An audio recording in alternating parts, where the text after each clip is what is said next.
कि भारत के वजीर आजम को इस मुल्क के अवाम से माफी चाहना पड़ेगा कि उनकी हुकूमत की गलती, उनकी हुकूमत की नाहली, उनकी हुकूमत की ये तमाम गलत प्लानिंग की वजह से आज हमारे मुल्क में ऑफिशियली 4,000 लोग मर रहे हैं। 4,000 नहीं मर रहे, मैं जिम्मेदारी के साथ कह रहा हूं। नरेंद्र मोदी जानते हैं कि इस मुल्क में कम से कम रोज 10,000 के करीब लोगों की मौतें हो रही हैं। 10,000 के करीब लोगों की मौतें हो रही हैं और ये तमाम जिम्मेदारी भारत के प्रधानमंत्री पर आयद होती है।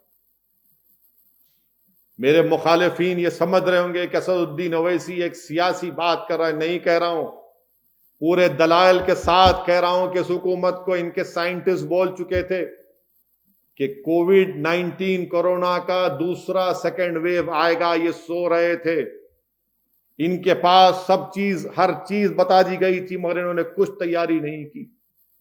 आप बताइए, सुप्रीम कोर्ट के सामने हुकूमत जाकर कहती है, क्या कहती है नरेंद्र मोदी की हुकूमत के नरेंद्र मोदी, वजीर आजम और Amit Shah home minister oxygen के जिम्मेदार हैं।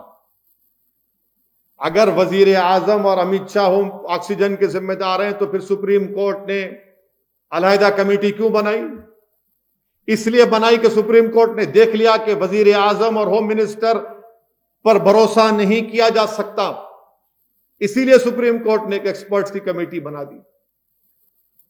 क्या इस बात को नहीं मानते वजीर आजम कि सुप्रीम कोर्ट के सामने आपका एएसजी उठकर कहता है कि इस मुल्क में ऑक्सीजन की जिम्मेदारी वजीर आजम और वजीर दाखिला बजादे खुद की जिम्मेदारी है? तो फिर आज सुप्रीम कोर्ट ने आपकी बात को मुस्तरद क्यों किया?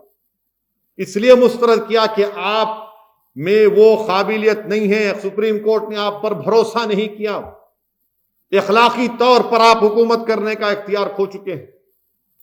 सुप्रीम कोर्ट ने दूसरी बात क्या कही? सुप्रीम कोर्ट ने कहा कि आपकी वैक्सीन पॉलिसी भारत के आईन, भारत के संविधान में राइट टू लाइफ एक बुनियादी हक है, उसके खिलाफ है, उसके खिलाफ है। और आप क्या कर रहे हैं? किसी को अगर वैक्सीन लेना है तो उसमें उसको उस ऐप में जाओ, नाम, अरे क्यों डालना चाहिए? निकाल के फेंकिए उसको। जिस किसी को इंजेक्शन लेना है पूरे लोग आएंगे, आप इंजेक्शन दो आप, मगर नहीं ऐप में जाओ। अरे ऐप में जाते नहीं है, वो गए भी तो फिर वो इंजेक्शन नहीं मिलता है। नरेंद्र मोदी की हुकूमत ने वैक्सीन नहीं दे रही है स्टेट गवर्नमेंट को। अगर वैक्सीन दे देते तो आज ये नौबत नहीं आती। आज लोग लेने तैयार है वैक्सीन, मगर वैक्सीन ही नहीं है। हम बहैसियत मुल्क अमेरिका के इस मौक़िफ़ की तायीद कर रहे हैं कि अमेरिका उस लाइसेंस को, जो दवाओं का लाइसेंस है, अमेरिका कह रहा है कि जो भी चाहे उसको बना ले। मगर हमारे मुल्क में वजीर आजम, आईसीएमआर ने कोवैक्सीन को बनाया और लाइसेंस दिया भारत बायोटेक को। आप क्यों नहीं देते दूसरे फार्मास्यूटिकल कंपनियों को? क्यों सिर्फ 2 कंपनी बनाएंगे? भारत के कानून में आपको इख्तियार है, पेटेंट एक्ट 92 के तहत, रूल्स के तहत, कंट्रोल एक्ट के तहत आप दे सकते हैं, लाइसेंस दीजिए ना। सिर्फ 2 कंपनियां कैसे बनाएंगे 137 करोड़ लोगों के लिए? और अगर इस रफ्तार से चलेगा भी काम तो 2 साल लग जाएंगे। 2 साल में कितने लोग मरेंगे, कितने लोग बीमार पड़ेंगे? ये हुकूमत कहां है? हुकूमत गायब है, हुकूमत कुछ नहीं है, हुकूमत कहीं नजर नहीं आ रही है। हुकूमत की नाहली हमको कब्रिस्तान में, शमशान में दिख रही है। हुकूमत की नाकामी हमको मरने वालों की आहूं और उनकी सिसकियों में नजर आ रही है।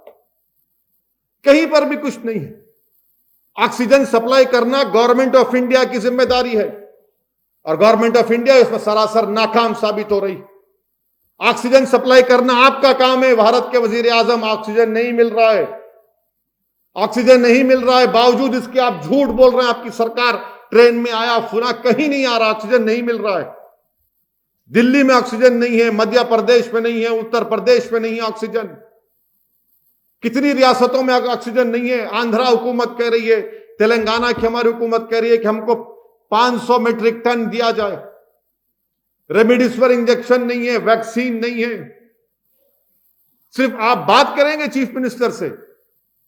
इसीलिए भारत के वजीर आजम को भारत के लोगों से माफी चाहना पड़ेगा।